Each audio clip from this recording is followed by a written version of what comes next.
Magandang araw mga ka-chow down. So ito na naman ako manggugulo sa inyong buhay-buhay. So for today's video nga pala, magluluto tayo dyan ng dinakdakan.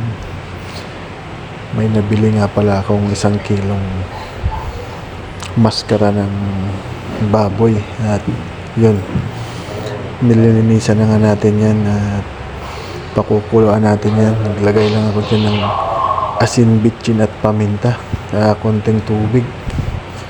At habang hinihintay natin at habang pinapakuluan natin yung baboy natin, gagayat na tayo dyan ng mga gagamitin natin, Ricardo, like sibuyas, sili.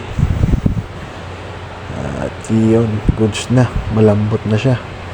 At i-air fryer na lang natin para mabilis at no hassle. At continue muna tayo sa prepare ng mga ricadong gagamitin natin. Pinisa ko na rin dyan, pinagsama-sama na nga natin dyan. At yun, magpapahabol tayo ng luya. At yun, goods na. So another side na naman, sasalang ulit natin yan ng another 10 minutes. At yung goods na nga, gagayatin na natin yan. Gayat lang natin yan ng maliliit na pahaba. At yun,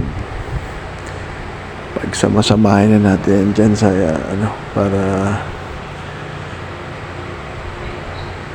para matimplahan na natin. Ayan, nilagay na tayo ng pamintang durog. Ayan, para mabilis, tinanggal ko na yung takip.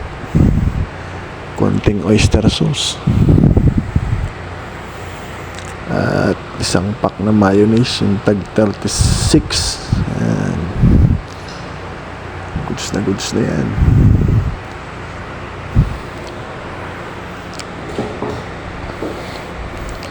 Konting iodized salt. Goods na yan mga ka-chow down. At kung umabot ka nga sa video ito, paki-like and share naman. At follow na rin ang page. Hurrah! At yun, kukontinue na natin yung pag-mekos-mekos natin sa ating dinakdakan. Tingnan nyo naman guys, lumalabas na yung, nakikita na yung resulta ng ating dinakdakan. Mapapansin mong sa tingin pa lang matatakam ka na. At yun, susubukan na natin tikman ang ating dinakdakan ni Boy Chow Down. Ayan, goods na goods yan guys. Pinapak ko na nga pala yung isang maliit na bangko na yan guys. So ayan, alam na yan guys.